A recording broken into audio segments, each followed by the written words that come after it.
to remember that human beings are selfish at our core. When we're trying to solve a problem, we want you to solve our problem. We don't want to hear about the ways you're going to do it so much as we just want to know that you're going to do it. Compared to the lifestyle that our hero was leading, the drug dealer had a way better situation going on. It's harassment. I'm being stalked online, on my phone, and through the mail by these people. Today on The Engaging Marketeer, I am speaking with Danika Stochosky, who has come from Portland in the US to live in Newcastle in England. And Danika is a copywriter who helps businesses get to the core of what it is their target clients and customers are looking for, so that the copy on their websites and in their marketing materials can be aimed directly at them. But Danika has also worked very heavily in helping Russians learn English in the US. So I'm speaking with Danika about what she's done, why she's done it, and how she helps businesses get to the core of what their customers' values are.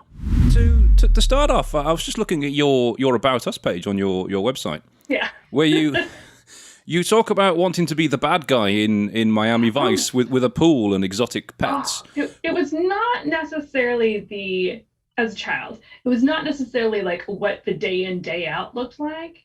It was that compared to the lifestyle that our hero was leading, the drug dealer had a way better situation going on.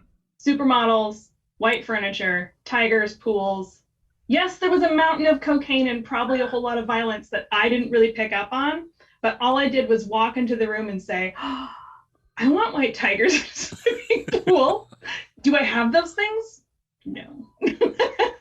Not yet. Not yet. No, not yet. But, a part of, everybody's journey through life is that life is never what they expect it to be. Other kids wanted to be firefighters and they ended up being accountants. I wanted to be a drug dealer, ended up being a copywriter. So yeah, it's kind of the idea that, I didn't become a copywriter right out of university. And it wasn't really until I had some experience in banking and working with small business owners and working with a school and working with a lot of nonprofits that I realized that there's a lot of usability and copy issues that don't get resolved until a program either fails or a person picks up a phone and calls, which if you've got good copy, they should never have to do. So that was really kind of the idea behind my About Us, is being we don't all know what we're going to be, but we all have goals. And I still do a house in Spain with a swimming pool and, an exotic pet, maybe more an iguana than a tiger. Now. Or parrots, maybe. Yeah. That seems more doable for me right now. Yeah. My kid would love a white tiger. I'm not so much into that. Well, you never know. Siegfried and Roy, they had white tigers. And didn't one of them eat him? Yeah, he got mauled. Yeah. But... Yeah. So white tigers are out. So I presume when you say when you went to university, you didn't know what you wanted to do. I presume you didn't go to university to be a drug dealer. No. I went to university, and I had passed my drug dealer stage when I was 8. I realized it was unattainable because that's when you're kind of oh, Miami Vice is a really terrible TV show. So following any advice you get from Miami Vice is probably a bad idea. So I went to university for theater, and I thought I wanted to be an actor. Which it turns out I didn't really like that as much as I liked being on the producing end and being on the analysis end. So I really loved directing, production management, script analysis, dramaturgy, which is where you study a script to give the actors background. So if you're doing something let's say Much Ado About Nothing, and you're staging it in 1948, you need to give them the figures ground to stand on. So you have to give them a history of what was going on in Shakespeare's time when this play was written. So you understand why he wrote it and how he wrote it. What were the political implications of writing this? Were there any? And then also, if you're putting it in 1948, what were the political implications of the place that you're setting it in. Because if you're setting it in 1948 in Tonga versus 1948 in like Croatia, there's going to be a very big difference in how you interpret the text. So that was really interesting to me. And then figuring out how to put everything together so that the audience had a seamless experience and just bought right into everything. Like that was really where I excelled. Acting schmacting. It's the production piece that's the important part. So yeah, that's what I went to university for. And then of course I got a job in banking, which totally makes sense. It makes perfect sense. Perfect sense. Right? Yeah. Actors, right? Banking. Yeah. Yeah. Right in. If you can act as a banker, you can act as anything. So did you leave the the acting or the script work behind to just pursue your dream in banking? No. In fact, my dream that was solved by going into banking was that I was able to move out of my mother's basement. But I kept on doing theater for another decade with a really small theater arts company that was really focused on not doing theater that we necessarily thought people wanted to see, but theater that we really wanted to do. And because we had zero budget, we had no board, we had no financial responsibility to do anything that we didn't want to do. So we got away with a lot of really weird theater. And it was really great and it was really fun. And then I got pregnant and it was like, oh, I can't really be, when you're in production, it can feel and management, it can feel very much, especially with theater artists, you can feel very much like you're a parent to them. Like you have to get them to learn their lines and show up to rehearsal on time. And oh my gosh, wash your costume and all the other things. And being grown people's mother didn't really work when I had an actual real little person that needed a mom. So when my daughter came around, I kind of had to put theater off to the side and focus on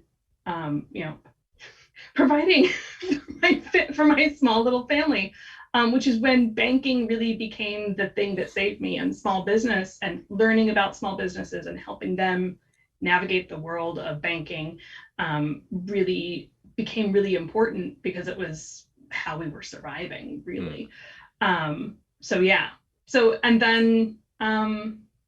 And then we moved here, and then we moved to the UK. I didn't have to do banking anymore because we moved and got a job. I think it was in recruitment, and then COVID hit, and I got P45, which is fine. I was the last person in. I'm the first one to go, but I picked back up what I had been doing on the side. So when I left theater, I didn't really leave my desire to create things. So I put myself through a web design course, which I enjoyed the idea that I could create something and make something out of something that didn't exist before, which was really interesting to me. But Ruby killed me.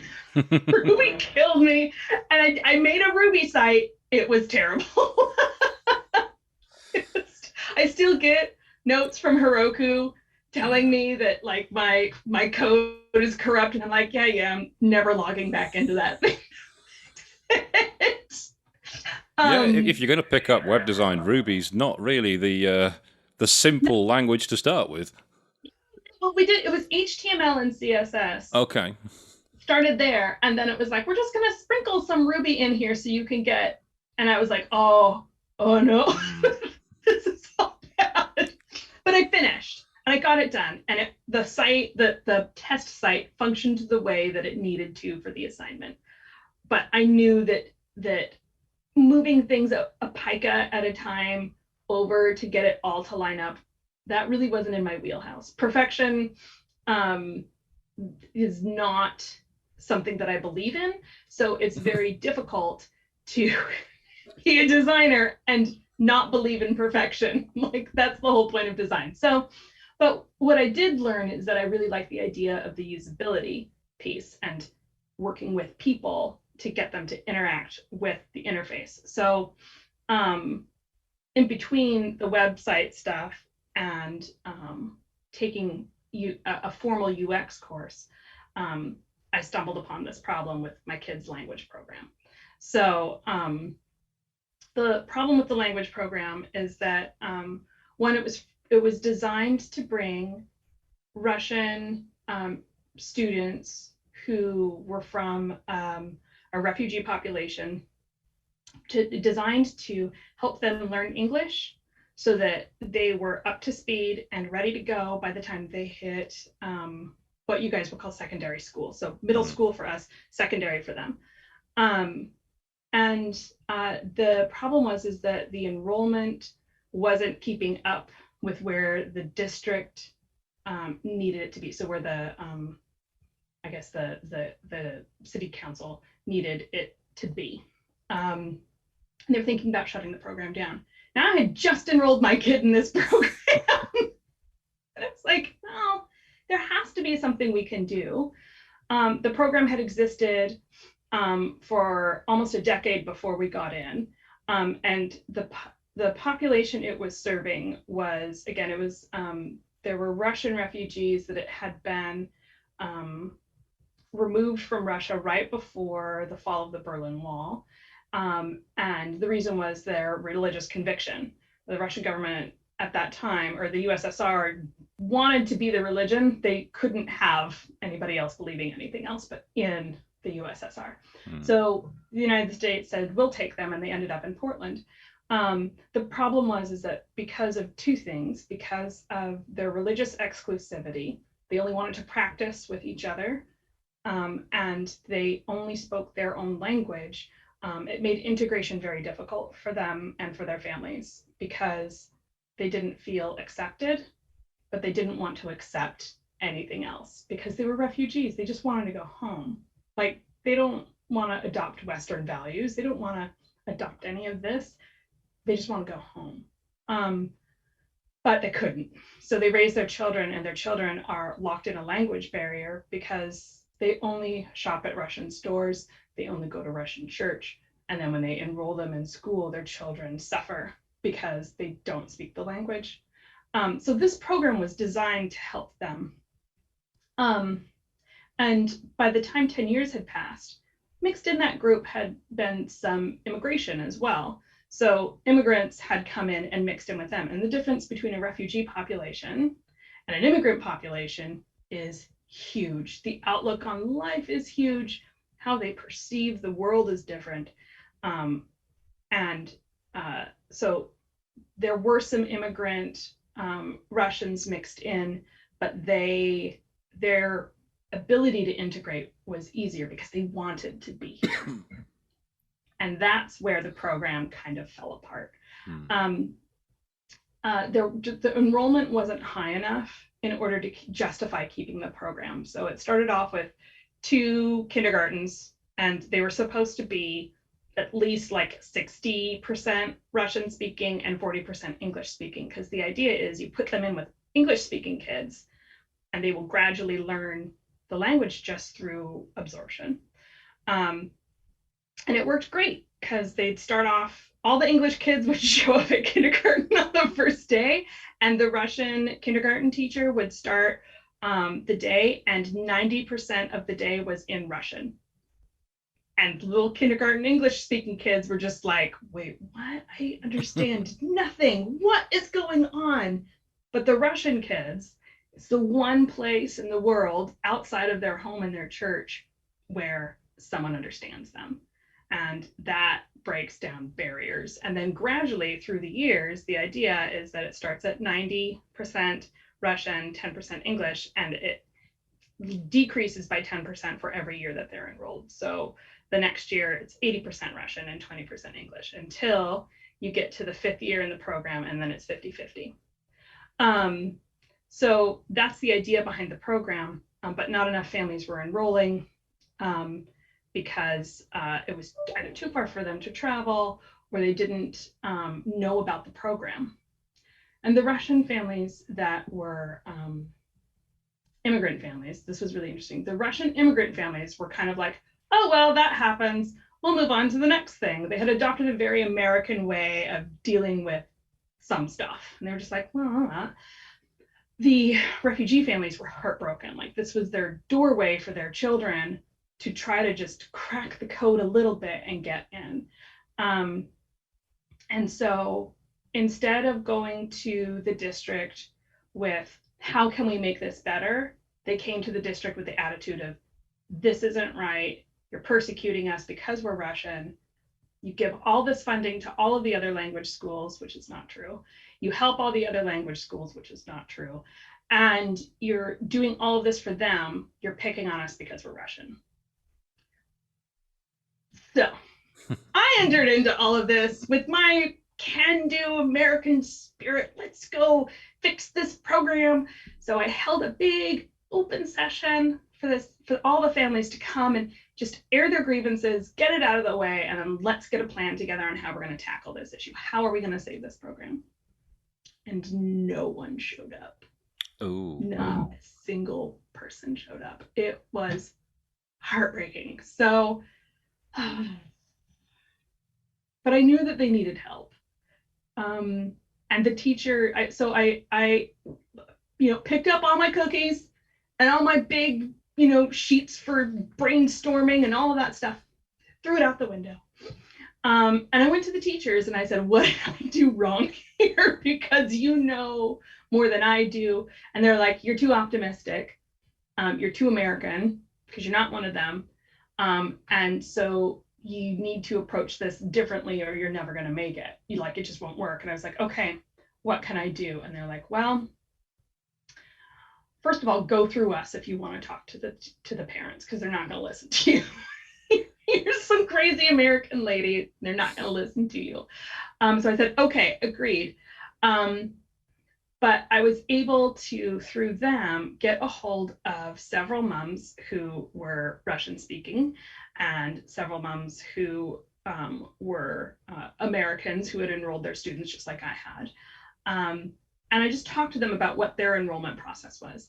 And for the Americans, it was very easy because we knew that there were language immersion programs available to us.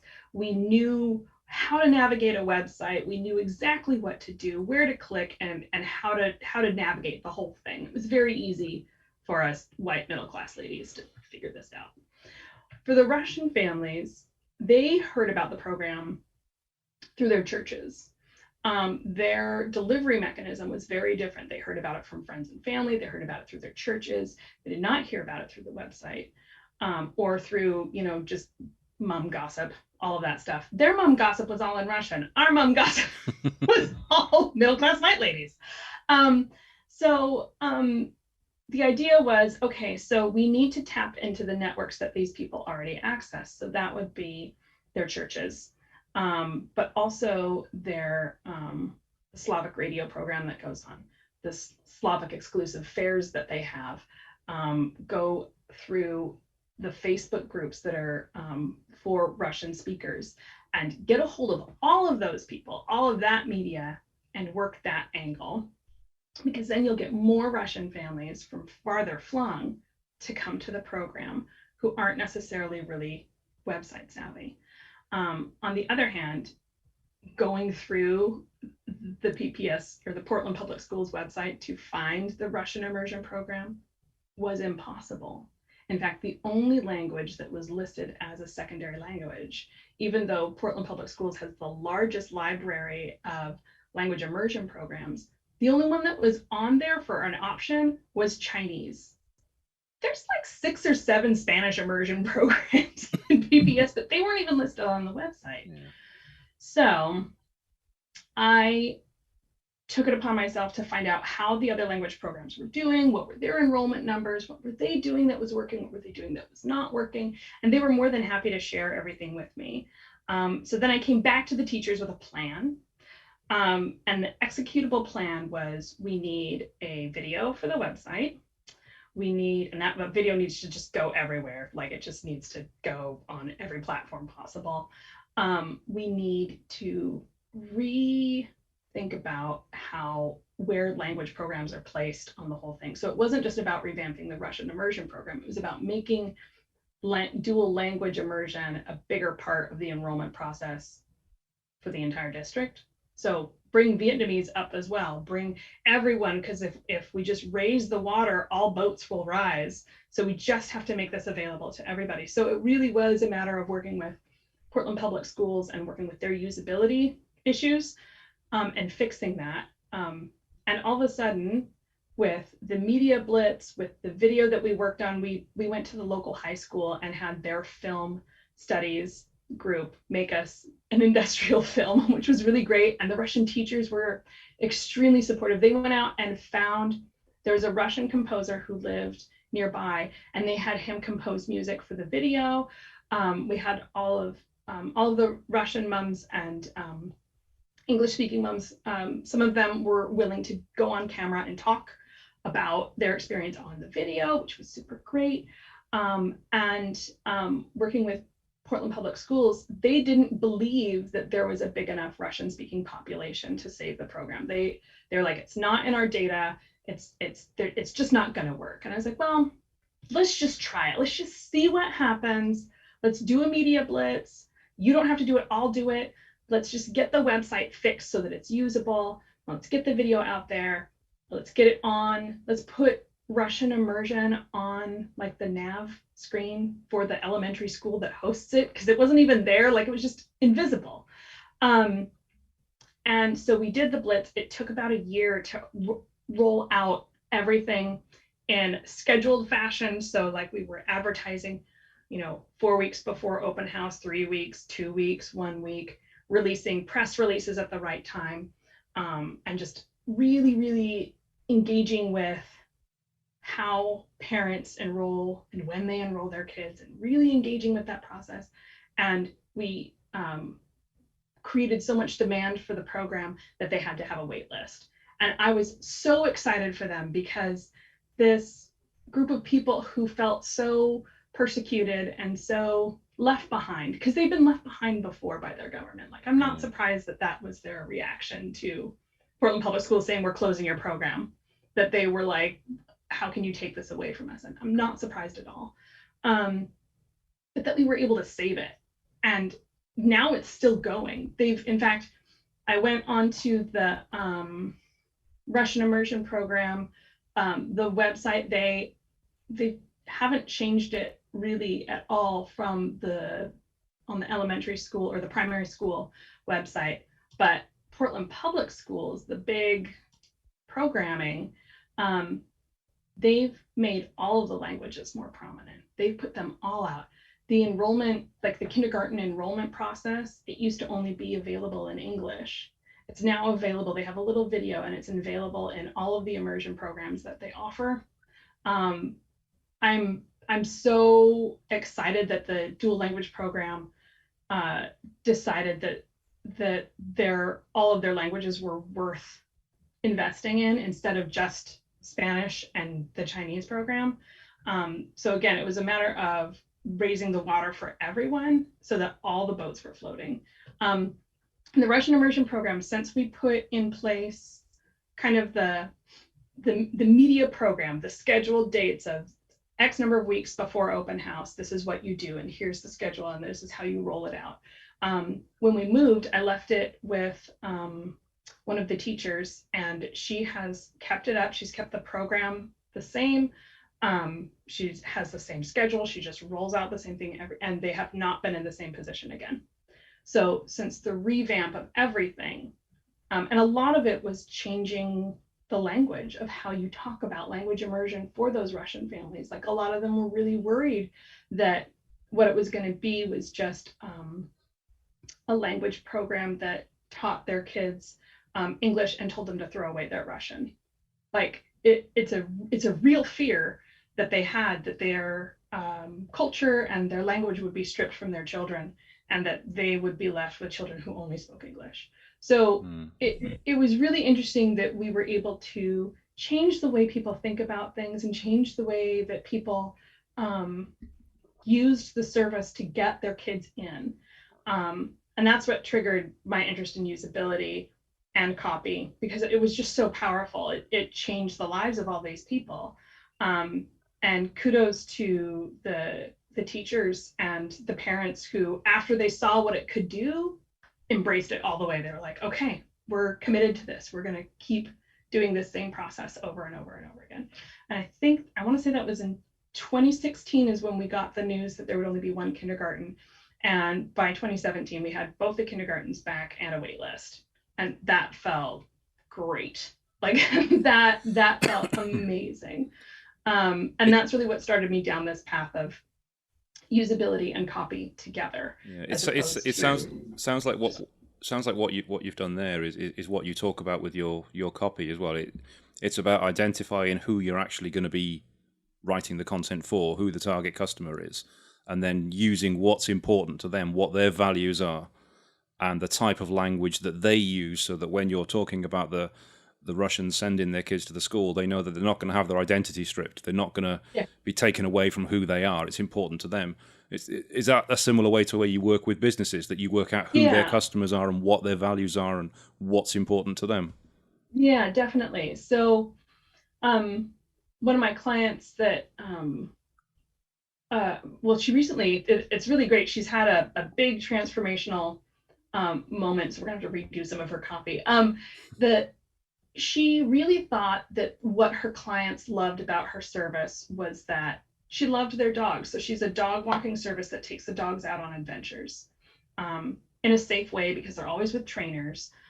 They always have GPS collars on. But she really thought that the way that she should market is that we love your dogs almost as much as you do. The trouble is that everybody loves dogs. Who doesn't love dogs? When I took the time to talk to, I think it's just a sample of 8 people, and I did something called an obstacle interview. And that's where you talk about, what were you doing before you found this? What was the good stuff? What was the bad stuff?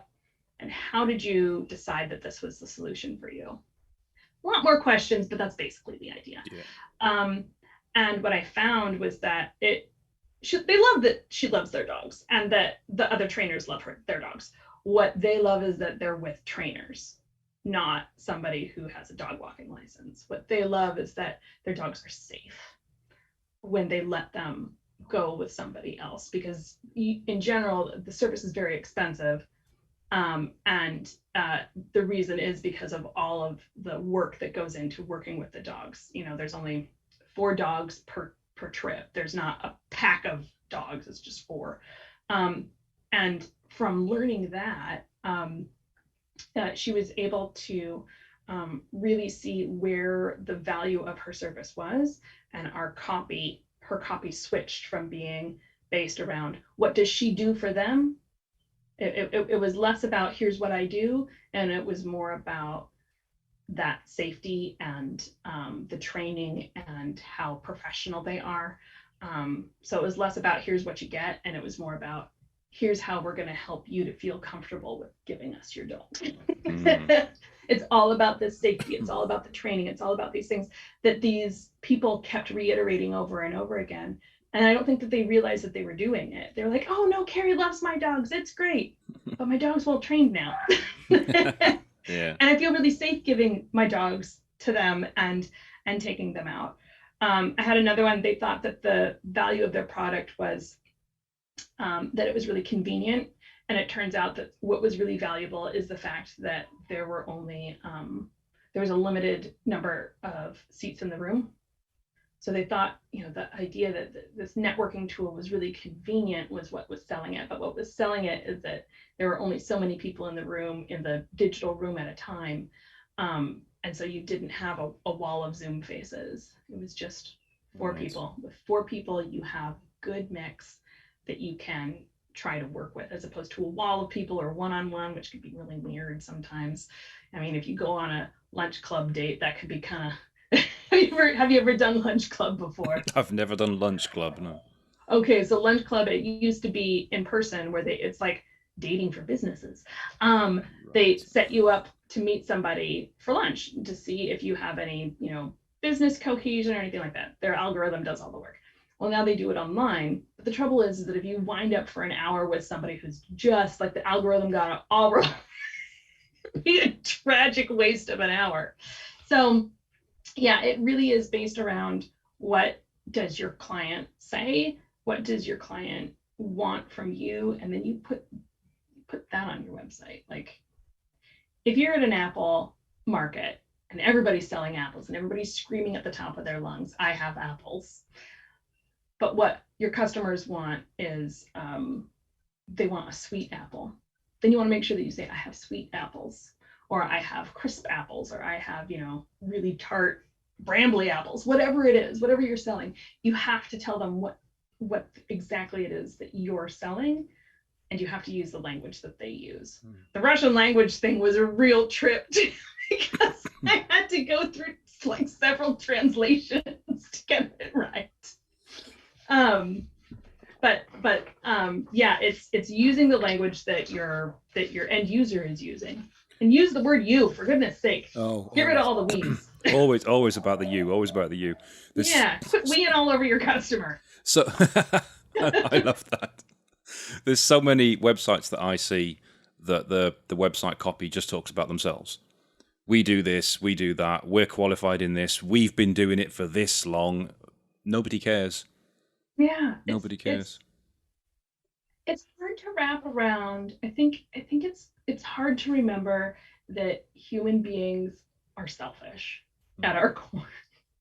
When we're trying to solve a problem, we want you to solve our problem. We don't want to hear about the ways you're going to do it so much as we just want to know that you're going to do it. And then once you tell us that you're going to solve our problem, then you can tell me about how you're going to do it. But first you have to tell me that you know my problem. Then we'll get to the how. Don't tell me how before you tell me you understand my problem.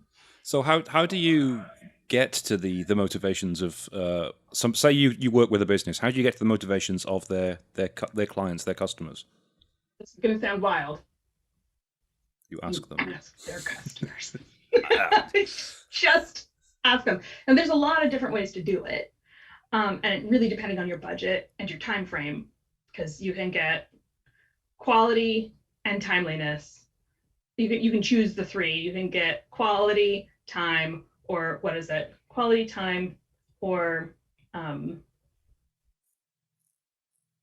what's the third one now? It's cost, isn't it? Yeah, quality, time, or cost. Thank you. And you can pick two. You don't get to pick three.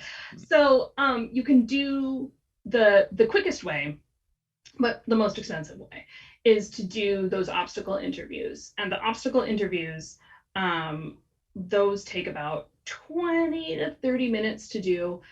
You do have to, it's better if you incentivize your users. So if you say, hey, I'll give you a free bag of coffee, or I'll, do a dog walk for you for free, or whatever it is that you offer, give them a freebie, and ask them to sit down to talk with somebody. It's usually better if it's not with the owner of the company or somebody that they know from the company, because honesty is really key here. And then, we go through that and then we analyze it, we pull it apart, we, transcribe it, do all of the pulling apart bits to find where the common pieces fit together. If you have time and you have traffic, then you can do something called a thank you page survey. Thank you page surveys give you really good data as long as you do them correctly. So first thank you page survey. So if you have like a freebie on your website, it's like, download this free checklist. Once they say yes to that and they give you their email and whatever else it is, you always have a thank you page that pops up. And a lot of people just throw the thank you page away. They're like, hey, thanks, it'll be in your inbox in 5 minutes, which is sad. You've still got their attention. So why not ask them a question, which is, hey, thanks for downloading this checklist. It's going to be in your inbox in about 5 minutes. While I have you, can you just tell me what was going on in your world today that made you do X, whatever it is that they've done? Once they've said yes once, they're more likely to say yes again, as long as you didn't ask them too many questions. So if the freebie is like, give me your email and your name, then you have room to ask this question. You have to make it so that they can type in the words. You can't just give them a list of reasons, because then you're putting words in their mouth. You want their words. So then you'll have a data sheet that has all of those entries. And then once they buy a product, once they get to the end of your funnel and they're in, then you say, great, thanks so much for signing up. We'll have, whatever the next step is. Someone will call you, someone will send you an email, whatever the next step is. Well, I've got you. Just tell me what's the first thing you're going to do when you use X product. Because that's the dream state. So now at the front end, you've got the pain state. What was going on in your world that made you download this checklist for how to buy a house in a foreign country, let's say, because that's where I'm at. How to buy a house in a foreign country in 3 easy steps. What does that look like? What is the pain that person is holding? Because it could be that they're trying to buy a home in a foreign country because that's where their parents live. It could be that they're buying the home on behalf of someone else. It could be that they're buying the home for themselves, for a vacation home or retirement home, whatever it is. If you get more people in the pain state, I'm buying for my retirement, like for a retirement home in Spain, then you know who your target market really is. It's not everybody. It's people who want to retire and live in Spain. Once you get to the end, then you've got the dream state. What's the first thing you're going to do when you complete the sale of your home? I'm going to sit by the pool with a Mai Tai in my hand. I'm going to, go hiking in the mountains. I'm going to do X, Y, and Z. And once you can nail it down and everybody wants to sit by the pool with a Mai Tai in their hand, well, then now you know what their dream state is and how you're going to provide that. And that gives you the ability to tell the story of, I know you're in pain, but I can get you to here. And once you know that, then you've got copy. Then you've got a landing page for copy. The trouble with thank you page surveys is that you need traffic first before you're going to get this to work. Yeah. And you need at least 100 points of data to really tell the story, for it to be honest and truthful, as opposed to you filling in the blanks and being like, well, 20 people responded, so I'm just going to make some stuff up. It doesn't work. It will fail. Your customers know way more than you do. Don't turn them down on their ability to know what they want and know what their pain is, because they know way better than you do. And other options are things, you can do user surveys on your website, so you can set it up so that you can do user testing on it, and you can watch where people fail. Like what their stumbling blocks are, because you can see on an analytics, like on a Google Analytics, you can see where people stop scrolling and they bounce, but you might not know why. Like, you might think that what you've got is really good and you don't get it.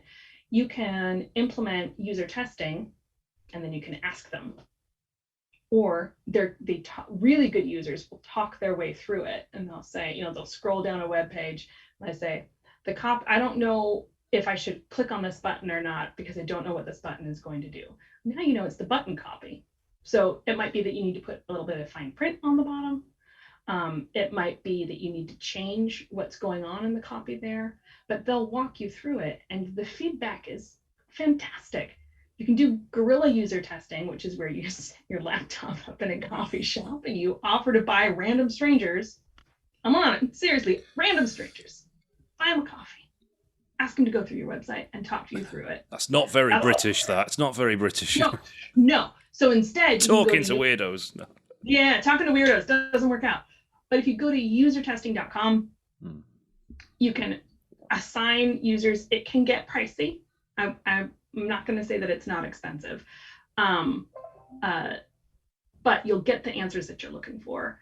And you'll get them fast. It doesn't take very long. They'll pop the job up. People will take it. They'll run through, they'll talk you through it, and you'll get responses, and then you'll know what to do next. But copy should be about helping people. It shouldn't be about selling things.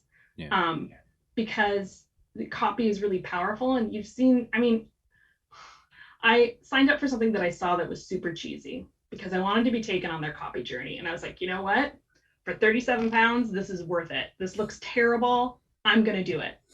And the day after I signed up for this thing, I immediately got hit with like 6 emails trying to upsell me. Then I got 2 phone calls, and then I got a mailer, and then I got a text message. And I'm just keeping all of it because I need it to show people that while we work on sales copy, and while copy is important, copy is powerful, and it can turn people off when you hit them over the head with it. And so you need to really just listen to your users. Any user would tell these people that they have to stop doing it. It's harassment. I'm being stalked online on my phone and through the mail by these people. But that's user testing. Like that's and as a copywriter, it's important for me to expose myself to really horrible stuff, but also really good stuff. So I think some of my favorite copy right now is from a company called Dead Happy. And I'm sure that you've seen their ads on Facebook, but they call their life insurance policies death wishes. And they know exactly who their customer is. Their customer isn't somebody who is in their 50s and older. Their customer is somebody who is younger, who doesn't really understand life insurance, but knows that their parents have been harassing them about getting some. So if they can do this really, really quick thing without thinking about it, they can then tell their parents, I've got life insurance. It's fine. Again, it's an okay product for that age group. But their copy is really clever. It's really funny. They know exactly who their target market is. Their target market is somebody who doesn't know anything about insurance, but knows that they should have some. So yeah, those are like two really extreme, like terrible and fantastic. Have you noticed? Because obviously, as people can tell by your accent, you are American, but you're living in the northeast of the UK. I think, is that right? I am. I'm in Newcastle. In Newcastle, crikey, that's cold. Have you noticed much of a difference in the way companies in the UK and in the US use copy? Not just obviously the spellings and the obvious lack of vowels that America seems to have when it loses vowels from words. I find it interesting. I think that it's the same problem. And it's just like you said, people say we instead of you. It's the same problem. It's really not that vastly different. Because there's bad copy out there and there's great copy. There's one, and really it has more to do with how aware the business owner is of what the sales process is and how that works, because most people don't start their business to sell things. They start their business because they're really good at making something or doing something. They don't start it because they're into sales. And then they realize that, oh God, I'm in sales. This is the worst. So if they don't understand the sales process, then they're going to have clunky copy. And even if they understand the sales process, they're probably going to have clunky copy. And it's just because either they haven't put in the time to develop it and they don't think it's important, or they think it's fine, even when their website isn't generating any sales for them at all. They're like, well, I'm just supposed to have a website, right? I don't have to do anything with it. It's that whole idea of, well, my website's just an online business card, right? It's like, oh, no. It's a 24-hour salesperson. That's what that is. But, just like you have to pay a salesperson, you have to be willing to invest in your website. And I think to a certain extent, to your point, website design has a huge play in that as well. Usability is, excuse me, usability is key to it being a sales process. And if your product costs $1,000, then your sales funnel is going to be a lot shorter than if your product costs $10. Like there's a reason that e-commerce sites look the way that they do versus what the Apple website looks like. It's a big investment. You have to have a longer sales funnel. You have to really prove and show that you're the one to beat. And if you don't have that in your design, and then your copy lets you down as well, like it becomes kind of a dead weight that, it's kind of like having a garbage can in your house, and you should take it out, but you haven't taken it out, and it just sits there and it's full of paper, and there's something scogey in the bottom of it that your kid threw in there, and it's just sitting there, and you have to do it. That's like me with social media. Like, everyone has their Achilles heel. Mine is social media. I just have trouble. There's no one who's perfect.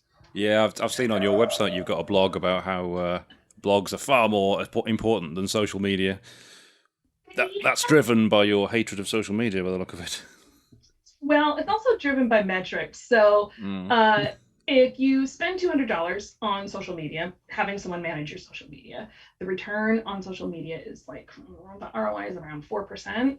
The ROI on an email campaign is anywhere from 25 to 47%. So where should you spend your money? Probably not so much as you'd like. Social media is important so that people know that you're not dead, but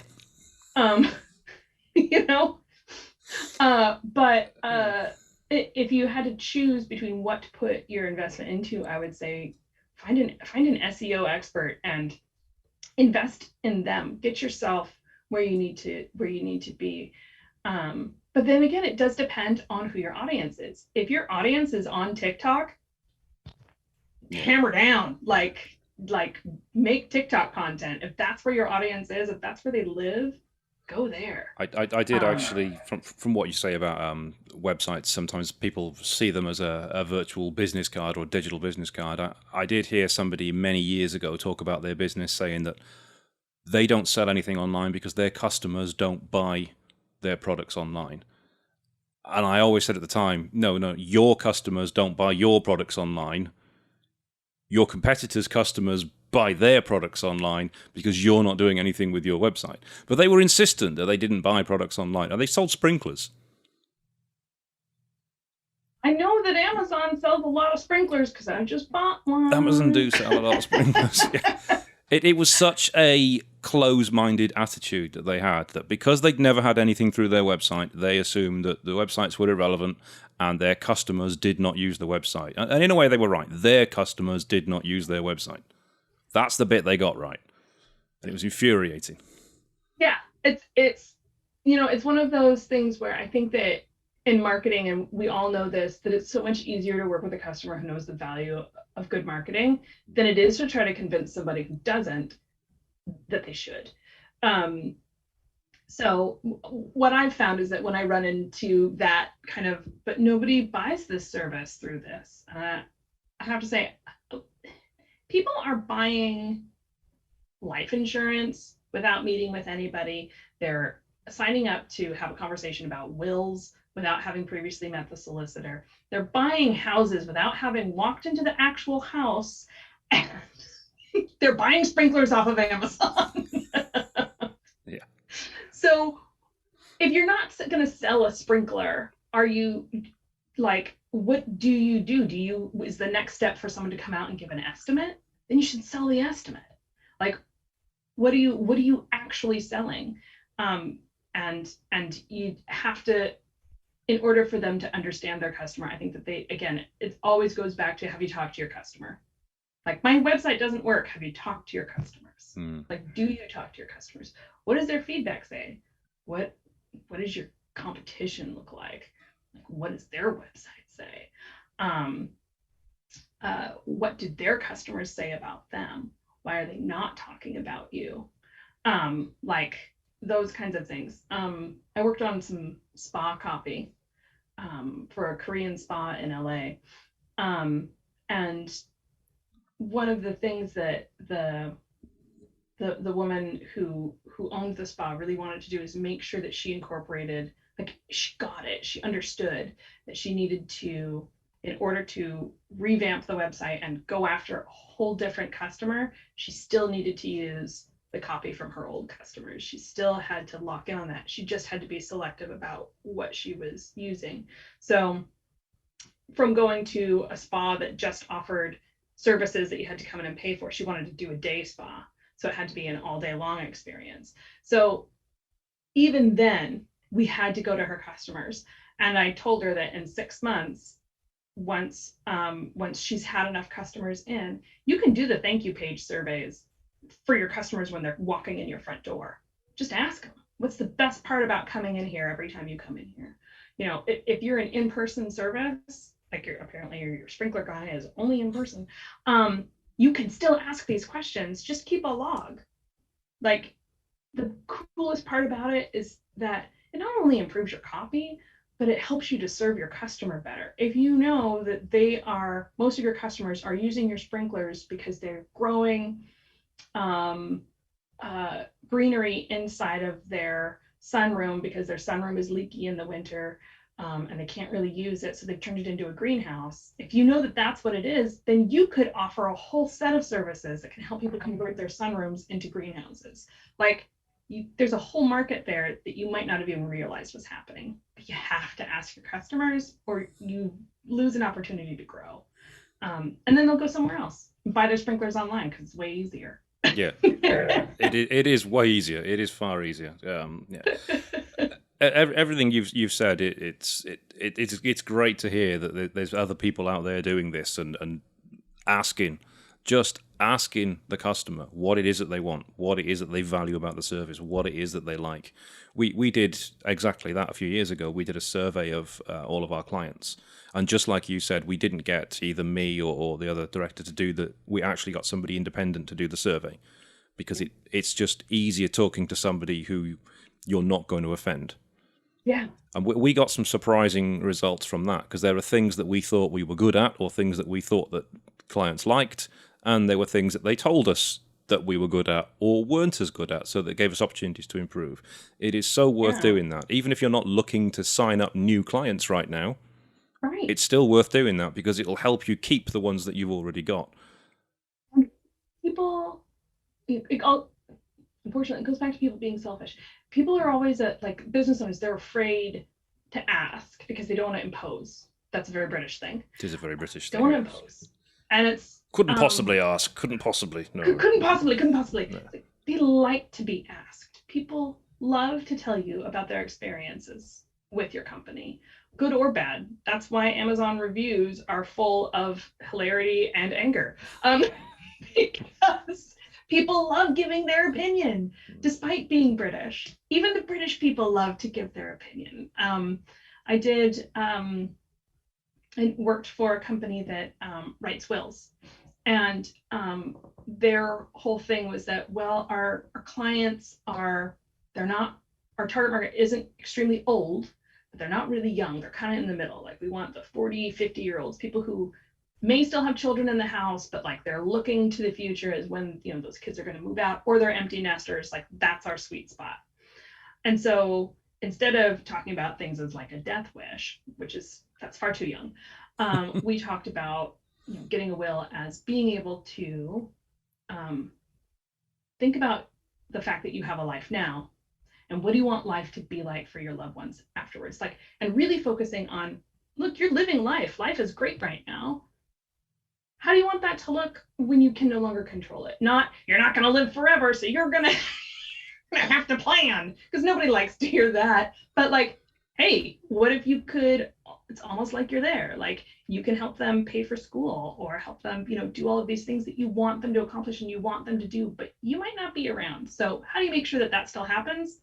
And so just get it done and get back to living your life. Like, you've got things to do. You don't have to, it doesn't have to take forever to do your will, that kind of stuff. And being really, having that kind of conversation really came from talking to the clients who were like, I just wanted to make sure that, that if something happened, that my kids were going to be okay. Or if something happened, that my dog wasn't going to go straight to the shelter. That there was provision in my will that the dog was to go to this particular person who I've already talked to, and it's already done. And instead of it being like, your will and vast estate needs to be like, most people don't have that stuff. But it was all about talking to their customers. And that's what their customers really said was, I just want to take care of my family when I die. Perfect. That's what we're going to do. We're just going to take care of them. By the way. Because that's what's important to people. Yeah, because that's what they care about. So write about that. People who have vast estates, they have solicitors who are going to do that for them. You don't need to do that. They're covered. So yeah, I think that the best part about doing this kind of work really is the fact that you're going to learn something. And I don't know a single entrepreneur or business owner who doesn't want to learn something. But anytime you do this kind of work, you're uncovering all kinds of wants and needs that your customers have that they might be looking to you to provide and that you could easily do and charge them for it. And they would happily pay it. And that's additional income for you. So, investing a little bit of time in your copy and in understanding your client can pay dividends once you actually do the work and get the result. So yeah, I firmly believe in user-based copy and all that good stuff. Fantastic. Creative copy is great for not me.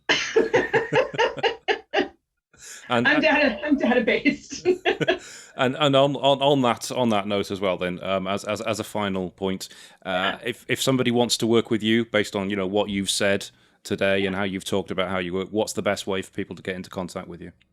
The best way to get in contact with me is through my email. And I do apologize that my parents named me the way that they did. My name is Danika Stochosky, but I've made my company name Danika S because it's just shorter. So my email address is danikascopywriting.com, and that's DANIKA at DANIKAESSCOPYWRITING.com. You can also find my website at danikascopywriting.com. But don't follow you on social media. Is that the answer as well?